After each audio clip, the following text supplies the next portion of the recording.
The DJI Action 6 is my go-to camera. It's my daily driver. And I think it's a great little camera. But it does have one particular problem.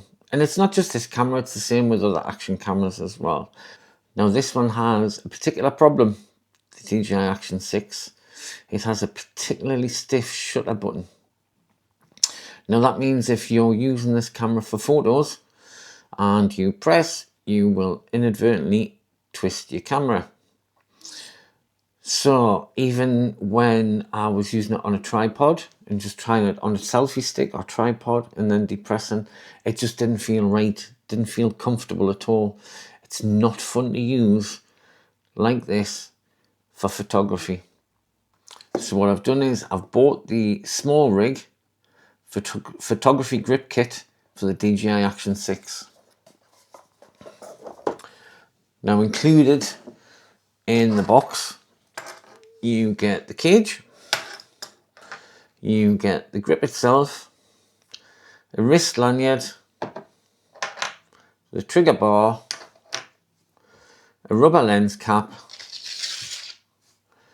and a mini screwdriver for attaching the grip to the cage.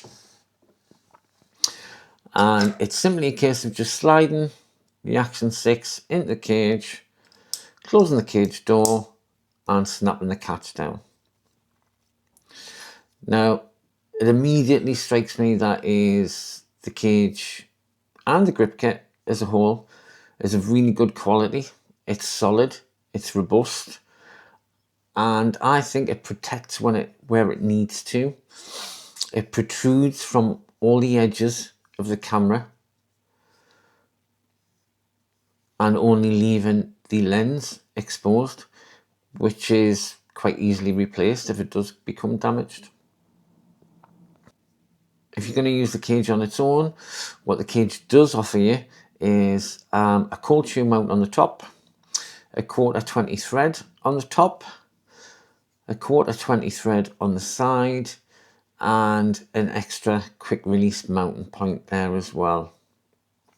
It also leaves open the camera mounting point on the bottom, and it allows you still access to the charging port on the side there, which is great because if you don't have extra batteries with you, or if you just bought the essential kit or one of the basic kits, it means that you can plug in a power bank on the go and just film as you're going, or it'll allow you to plug in an external mic, for instance, with a receiver.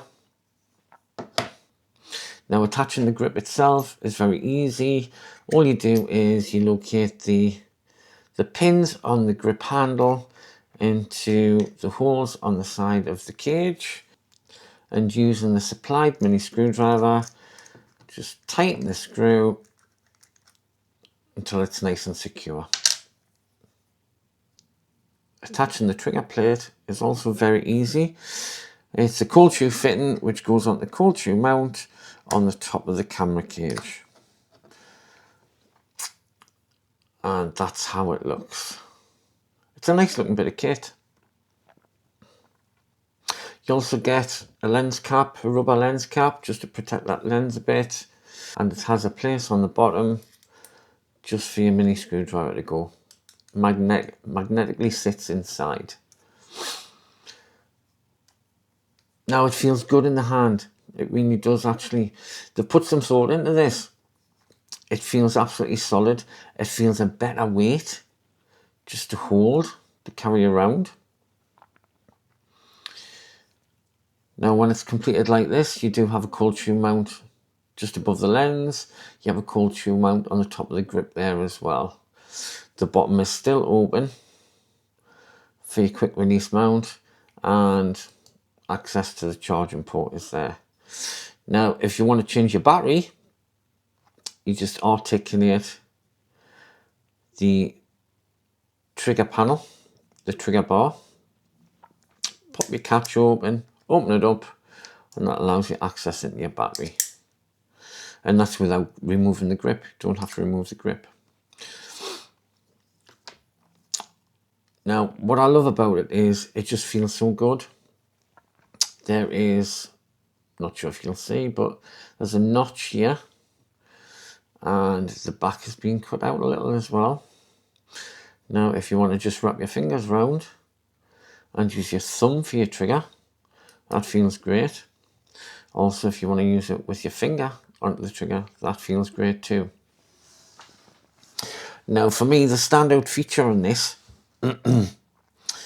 was, and it stood out because on all the other review videos that I've seen featuring other manufacturers' grip kits, everyone seems to complain about accidental presses of the shutter button.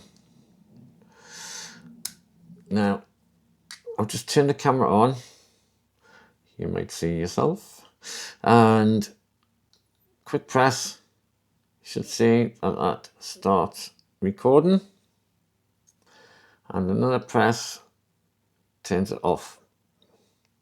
So you can see how easy it is. It makes it very lightweight, that button, instead of the stiffness of the actual Action 6 button. Now, what I love about this is the feature they've installed on the trigger bar is a little catch. There's a little button, just sits here, and when you slide that across, it deploys a pin on the inside, which then strikes against the cage itself,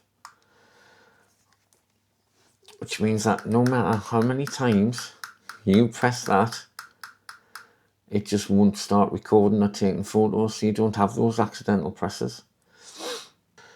Now, price wise, I think this was an absolute bargain. Now, most of the other ones, I haven't looked at every grip kit out there, but many of the other ones seem to be around 60, 70, 80 pounds, maybe sometimes more. This one I paid £49 for. In fact, I think it might have been less. I might have got a discount on that.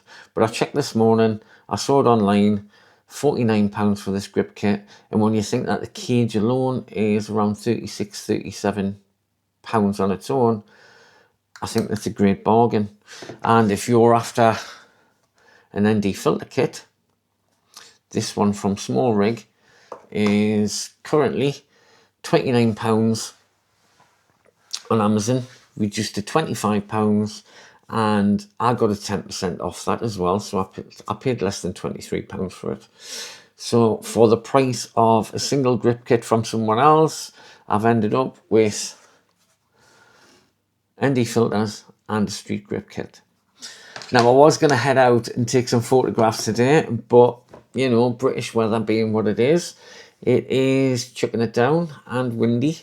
So we'll have to save that bit for another day. But I did take some photos down at Seton Sluice the other day, so I'll just pop those through at the end. If you fancy one of these, I'll pop a link in the description. Let me know what you think. If you already have a cage of your own, pop it in the comments and let me know if you'd recommend that one to others too. Anyway, till next time, see you later. Thanks for watching. Bye for now.